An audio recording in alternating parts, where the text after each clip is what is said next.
একটা বার ভাবলা না, হায় আমি তো এক দুর্বল বাচ্চা ছিলাম, আমি তো সবল হইলাম, আজ আমি আবার দুর্বল হইলাম।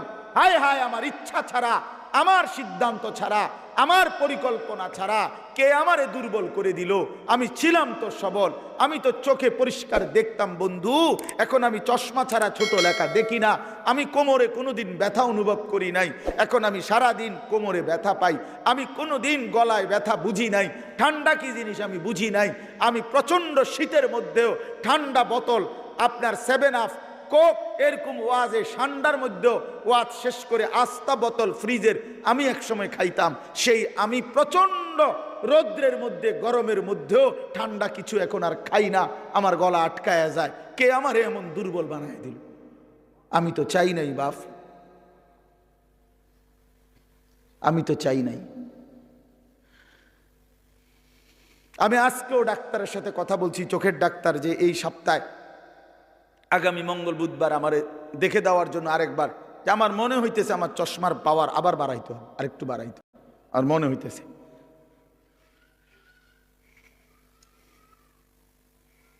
প্রিয় বন্ধু আমার, বাপ আমার, তাহলে প্রতিনিয়ত আমাদেরকে কবরের দিকে নিয়ে যাচ্ছেন কেউ একজন, তিনি আল্লাহ। আলহাকুমুত তাকাসুর হাত্তা জুরতুমুল মাকাবির।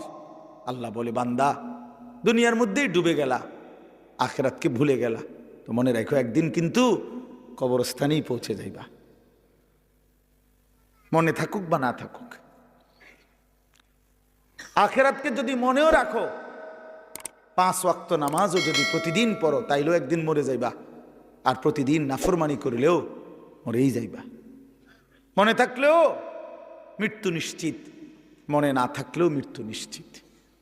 হাসলেও মরে যাবেন, কাঁদলেও মরে যাবেন, সুখেও মরে যাবেন, দুঃখেও মরে যাবেন।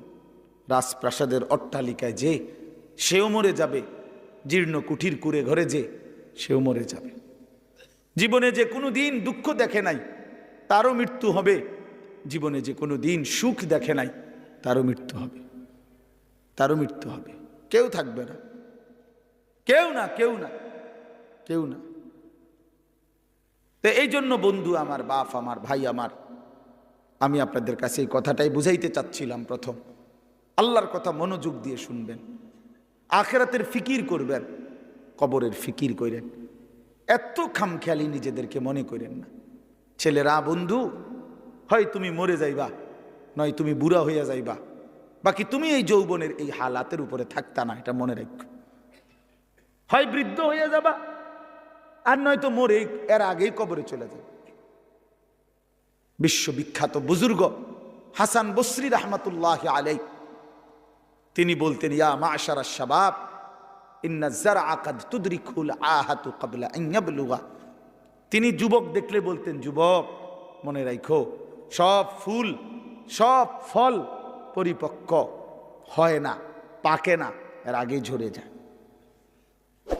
এটা উনি বলতেন, এর আগে কি ঝরে যায়।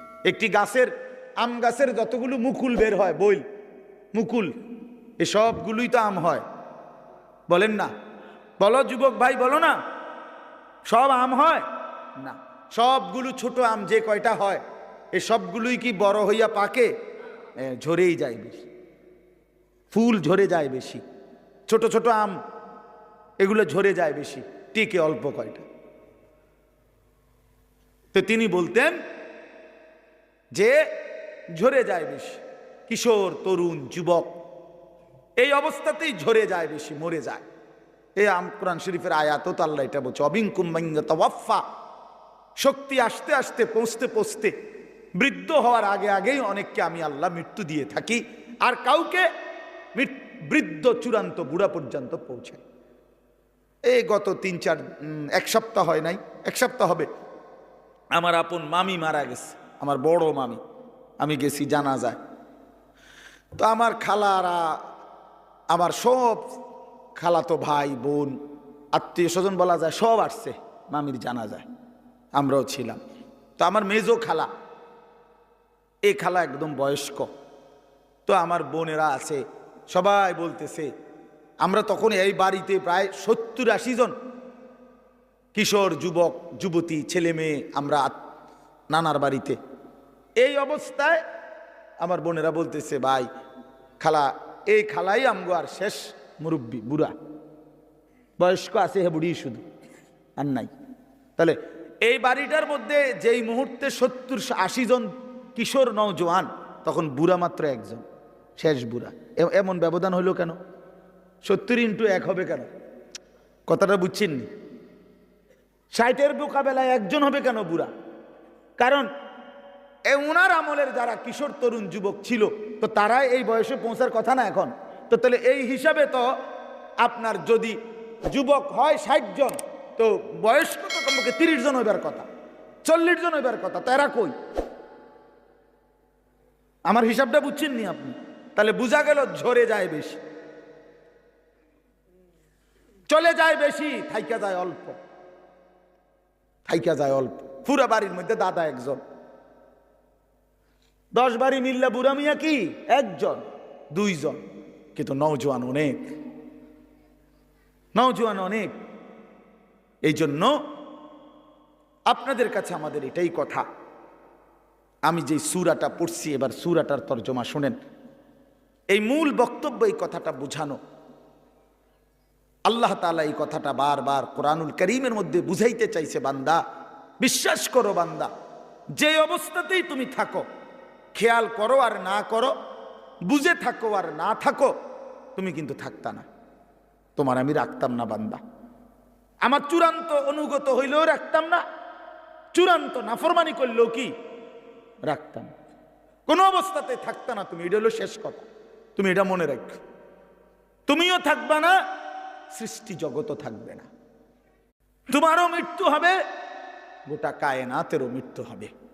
এই কথাইটা কোরআনুল কারীমের মধ্যে আল্লাহ তাআলা খুব বুঝাইছেন যে বান্দা কেন দুনিয়া নিয়া ইসসাকালতুম ইলাল আরদ, আহা বান্দা জমিনটা নিয়ে এমন কামড়াইয়া পড়লা কেন?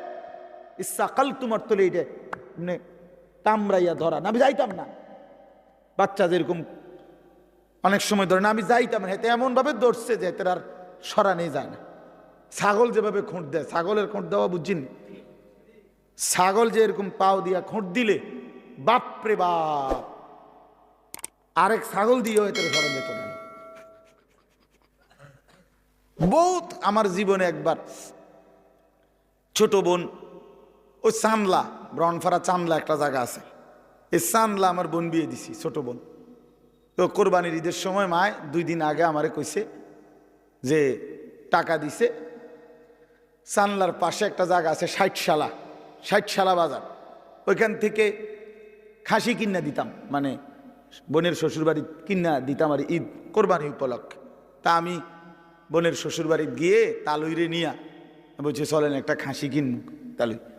তো চালুই বয়স্ক মানুষ, খাসিটা কিনার পরে আমি হাবড়ারে কইলাম, তালুই অল্প দূর রাস্তা, 60 থেকে আর চানলা যাইতে নাই তো 10-15 মিনিট 20 মিনিট লাগবে, আরও আগের কথা। ওই সময় আমি কামেলে পড়ি, 2003 সাল বা 4 সাল এরকম হবে। তো আমি হাঁটাইয়া এই নিয়ে যেতে পারবো, ছাগল এটা আপনি রিস্কা দিয়ে যান, আপনি বয়স্ক মানুষ। আহা, আমার 14 গোষ্ঠীর কোনো ফাফের কারণে আমি এটা ধরছি। আমি শেষ পর্যন্ত অজরে মানে কাইন্দাই দিছি। আমি তো জানি না আগে কোনো সময়, ধরছিও না, জানিও না, এটা যে এরকম খোঁট দেয় এই কথাটা আমি জানতাম না। কি পরিমাণ কষ্ট করে বিশ্বাস করেন এটা আনছি, এই কদ্দুর জায়গা বাড়িতে আইনা আমার বোনে ধর, মাই কইছে তোর খাসি রে, ধর তোর খাসি, এটা যে তার হাতে দিছি, বোনের কইছি ধর এটা ধর, যা এ কইয়া যে আইসা লাইছি, ভাতও খাইছি না, জিদ দে। তাইলে কি বোঝা গেল?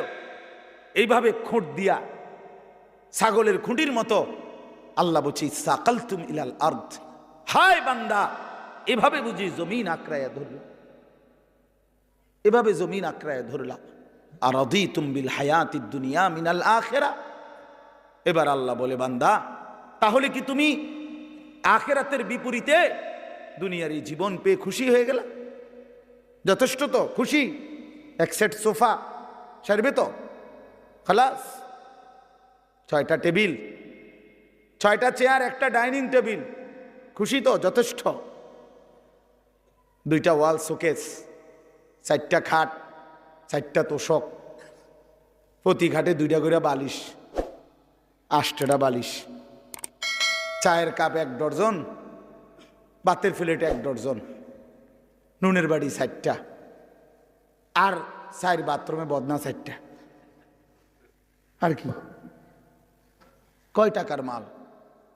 নাই তো 50 লাখ টাকার মাল ঘরে? এত হবে না। আচ্ছা ধরেন, ধরলাম, ভাই ধরছে জন, আর কোনো আপত্তি নেই, ধরলাম, ধরেন 50 লাখ টাকার মাল। তো 50 লক্ষ টাকার মালের জন্য হাই মুসলমান 60 বছরের হায়াত শেষ, 50 বছর শেষ।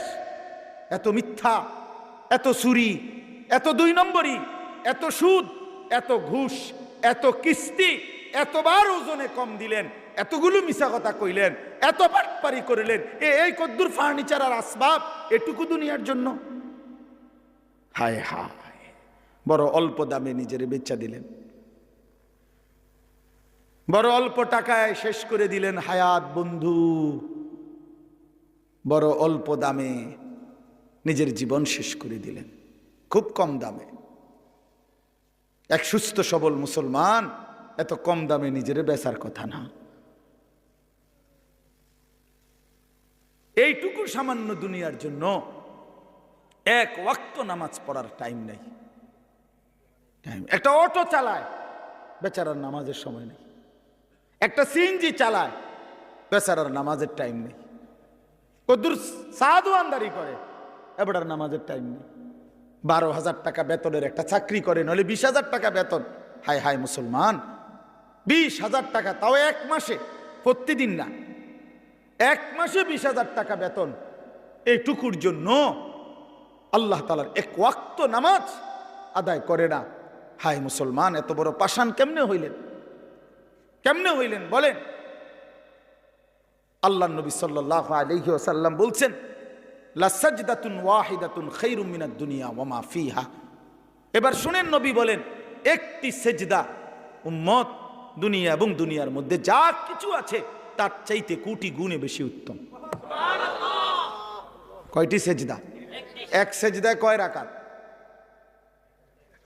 1 রাকাতও না। 1 সেজদা দিলে কি 1 রাকাত? 1 রাকাতও না, একটাই সেজদা।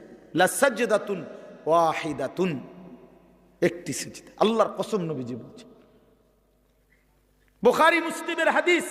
আল্লাহর নবী বলছে 4টা কালেমা একবার বলা, 4টা কালেমা আপনি বলেন, সুবহানাল্লাহ, আলহামদুলিল্লাহ, আল্লাহু আকবার, লা ইলাহা ইল্লাল্লাহ। রাসূলুল্লাহ সাল্লাল্লাহু আলাইহি ওয়াসাল্লাম বলেন, এই 4টি কালেমা একবার বলা পৃথিবীর যত কিছুর উপরে সূর্যের আলো পড়ে সবটার যা দাম, আমি রাসূলের কাছে তার চাইতে বেশি দাম। বলেন, কি ধরলেন, কি হারাইলেন? কি হারাইলেন? 1 ওয়াক্ত নামাজের মূল্য কত? ফজরের 2 রাকাত সেজদার মূল্য কত? রাসূলুল্লাহ সাল্লাল্লাহু আলাইহি ওয়াসাল্লাম বলছে, রাকাআতাল ফজরি খায়রুম মিনাদ দুনিয়া ওয়া মা ফিহা। ফজরের 2 রাকাত সুন্নত। হ্যাঁ, হাদিস। দুনিয়া এবং দুনিয়ার মধ্যে যা কিছু আছে তার চাইতে কোটি গুণে বেশি উত্তম। তো ফজরের ফরজ 2 রাকাত, এটা তো আরো আছে, এটা তো রয়েছে, কতটা বেশি। কুল মা ইনদাল্লাহি খায়রুম মিনাল লাহবি ওয়া মিনাত তিজারা।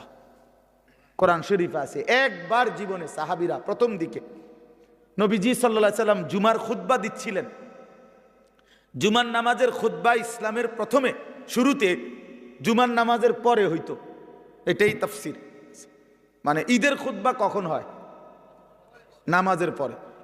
এই ঈদের খুতবা এখন যেভাবে হয়, প্রথম জুমার খুতবা এভাবে হইতো।